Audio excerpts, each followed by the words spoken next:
साम्राज्य न्यूज, सामान्यांचा असामान्य आवाज। युवा भीमसेनाचा भैरवनाथ पोल्ट्री फार्म गेटवर हलगीनाथ आंदोलन।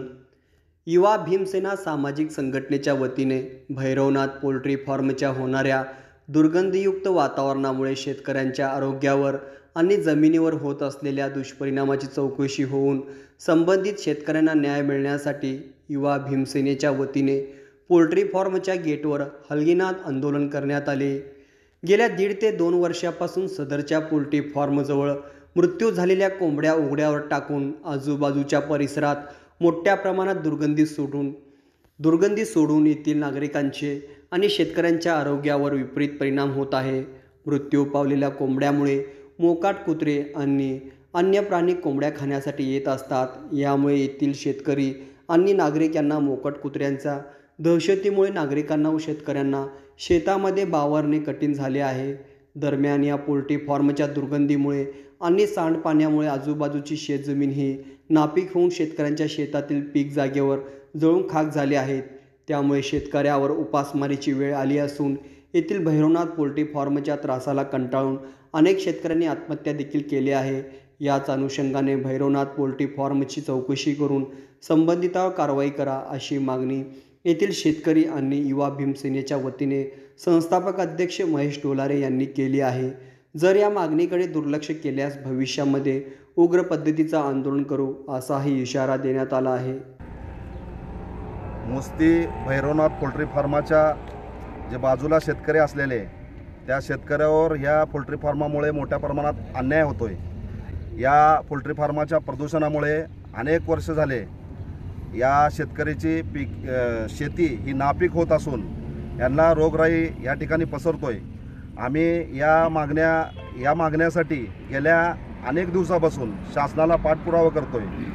कुठल्याही पद्धतीची दखल न घेतल्यामुळे आज आम्ही भैरवनाथ पोल्ट्री फार्माच्या समोर ठिय्या आंदोलन केलं आहे आणि या निवेदनाद्वारे आम्ही या पोल्ट्री फार्माचे जे मॅनेजर आहेत त्यांना आम्ही निवेदनाद्वारे अशी मागणी केलेली आहे की हे जे काही शेतकरी आहेत त्यांच्या जे मागण्या आहेत, मागणी नंबर 1 की पोल्ट्री फार्माला पक्क्या स्वरूपात म्हणजे कंपाऊंड हे बांधकाम स्वरूपात करावं। दुसरी मागणी जे यांचं प्रदूषण आहे पोल्ट्री फार्माचं ते प्रदूषण रोखण्याचं काहीतरी उपाययोजना यांनी करावी। तिसरी मागणी अशी आहे की या अनेक वर्षापासून ज्या शेतकऱ्यावर अन्याय झालेला आहे, ज्यांचे नुकसान झालेलं आहे त्यांना नुकसान भरपाई द्यावी। चौथी मागणी अशी आहे की या पोल्ट्री फार्ममधून जे काय प्यायचं पाणी आहे, कारण ह्या पोल्ट्री फार्मामुळे शेतकऱ्याचे ह्या पाण्याचा म्हणजे प्रश्न मोठा निर्माण झालेला आहे। घाण पाणी झालेलं आहे, खडूळ पाणी झालेलं आहे। तर पोल्ट्री फार्मातून यांना पाणी देण्यात यावं अशी या स्वरूपात आम्ही मागणी केलेली आहे। येणाऱ्या 8 दिवसाची यांना वेळ दिलेली आहे। या येणाऱ्या 8 दिवसात जर या मागण्या पूर्ण झाल्या तर आम्ही युवा भीमसेना सामाजिक संघटनेच्या वतीनं भैरवनाथ पोल्ट्री फार्माच्या समोर शेवटपर्यंत आमरण उपोषण करू आणि या आमरण उपोषणात आमच्या जीवावर बराच काय वाईट झालं तर हे भैरवनाथ पोल्ट्री फार्म जबाबदार असेल। शंकर रामचंद्र चव्हाण, मी मुस्ती बामलातांडा येथे राहणारा।